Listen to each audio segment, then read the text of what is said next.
ಸರ್ವಪಕ್ಷಗಳ ಒಪ್ಪಿಗೆ ಸಿಗಬಹುದು ಎನ್ನುವಂತಹ ವಿಶ್ವಾಸದಿಂದ ವಿಶೇಷ ಅಧಿವೇಶನದಲ್ಲಿ ನಾರಿ ಶಕ್ತಿ ವಂದನ್ ಮಹಿಳಾ ಮೀಸಲಾತಿ ಮಸೂದೆಯನ್ನ ಜಾರಿಗೊಳಿಸಲು ಪ್ರಧಾನಿ ನರೇಂದ್ರ ಮೋದಿ ನೇತೃತ್ವದ ಎನ್ಡಿಎ ಪಕ್ಷ ನಿರ್ಧರಿಸಿದ್ರು. ಮಹಿಳಾ ಪರ ಅಂತ ಹೇಳ್ತಾ ಇದ್ದ ವಿರೋಧ ಪಕ್ಷಗಳು ಮಹಿಳಾ ಮೀಸಲಾತಿ ಮಸೂದೆ ಜಾರಿಗೆ ವಿರೋಧ ವ್ಯಕ್ತಪಡಿಸಿರುವುದು ದುರಾದೃಷ್ಟಕರ. ಇದರಿಂದಾಗಿ ದೇಶದ ಮಹಿಳೆಯರಿಗೆ ದೊಡ್ಡ ನಿರಾಶೆಯಾಗಿದೆ ಅಂತ ಬಂಟ್ವಾಳ ಶಾಸಕ ರಾಜೇಶ್ ನಾಯ್ಕ್ ಹೇಳಿದ್ದಾರೆ.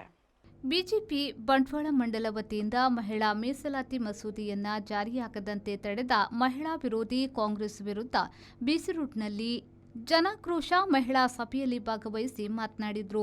ದಕ್ಷಿಣ ಕನ್ನಡ ಜಿಲ್ಲೆಯಲ್ಲೂ ವಿಧಾನಸಭಾ ಕ್ಷೇತ್ರದ ಚುನಾವಣೆಯಲ್ಲಿ ಕಾಂಗ್ರೆಸ್ ಮಹಿಳೆಯರಿಗೆ ಅವಕಾಶ ನೀಡಿಲ್ಲ. ಬಿಜೆಪಿ 2 ಕ್ಷೇತ್ರಗಳಲ್ಲಿ ಮಹಿಳೆಯರಿಗೆ ಅವಕಾಶವನ್ನ ನೀಡಿದೆ.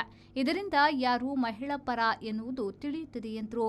ಬಿಜೆಪಿ ನಾಯಕಿ ಸುಲೋಚನಾ ಜಿಕೆ ಭಟ್ ಅವರು ಮಾತನಾಡಿ, ಮಹಿಳೆಯರ ಪಾಲಿಗೆ ಸುವರ್ಣಾಕ್ಷರದಲ್ಲಿ ಬರೆದಿಡಬೇಕಾದಂತ ಅವಕಾಶವನ್ನ ಮಹಿಳಾ ಪರ ಎಂದು ಹೇಳಿಕೊಳ್ಳುವ ಕಾಂಗ್ರೆಸ್ ಹಾಗೂ ಮಿತ್ರ ಪಕ್ಷಗಳು ಸೇರಿ ಕ್ಷುಲ್ಲಕ ಕಾರಣವನ್ನ ನೀಡದೆ ಕಸಿದುಕೊಂಡಿದೆ ಎಂದು ಆರೋಪಿಸಿದ್ರು.